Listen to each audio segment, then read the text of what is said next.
মৰমৰ ছাত্ৰ ছাত্ৰীসকল, আজি আকৌ তোমালোকৰ বাবে লৈ আহিছোঁ চতুৰ্থ শ্ৰেণীৰ পাঠ 12ৰ অসমৰ কুটীৰ শিল্প প্ৰশ্ন উত্তৰখিনি। প্ৰথম প্ৰশ্নটো কি আছে চোৱা, কাঁহেৰে তৈয়াৰী দুবিধ সামগ্ৰীৰ নাম। কাঁহেৰে তৈয়াৰী দুবিধ সামগ্ৰীৰ নাম।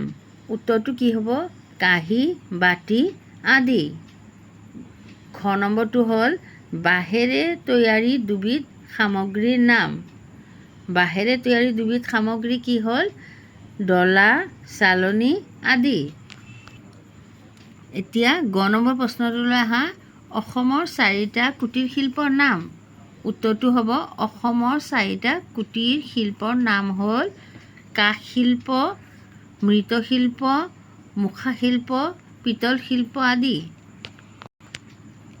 এতিয়া ঘ নম্বৰ প্ৰশ্নটোলৈ আহা, 3বিধ স্থানীয়ভাৱে পোৱা কেঁচা সামগ্ৰীৰ নাম। উত্তৰটো হ'ব 3বিধ স্থানীয়ভাৱে পোৱা কেঁচা সামগ্ৰী হ'ল কাঠ, বাঁহ-বেত, পাট, মুগা, কাঁহ পিতল আদি। 2 নম্বৰটো হ'ল তলত উল্লেখ কৰা সামগ্ৰীসমূহ কোন কোন কুটীৰ শিল্পৰ লগত জড়িত তাৰ এখন তালিকা প্ৰস্তুত কৰা। এতিয়া কুটীৰ শিল্পৰ নাম আৰু এইখিনি সামগ্ৰীৰ নাম দুটা পাঠ কৰিবা।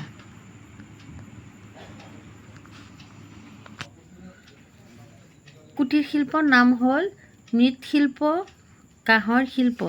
মৃৎশিল্প হ'ল টেকেলি, চাকি, গছা, লোটা।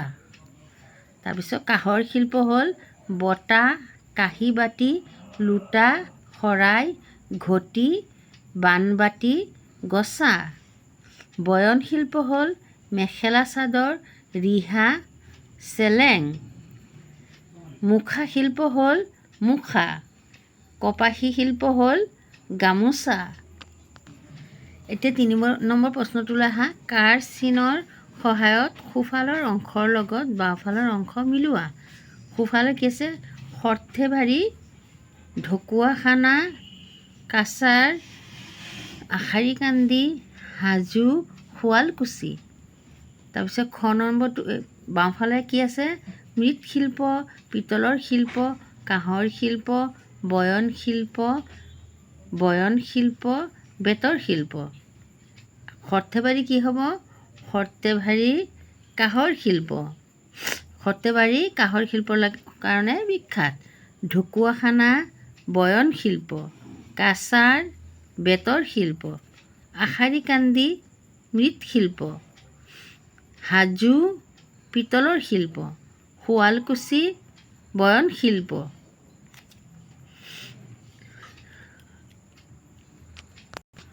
তোমালোকে এইখিনি মিলাই ল'বা। তাৰপিছত সৰ্থেবাৰী কাঁহৰ শিল্প ধুনীয়াকৈ সৰ্থেবাৰী এইপিনে লিখিবা, তাৰপিছত কাঁহৰ শিল্প লিখিবা।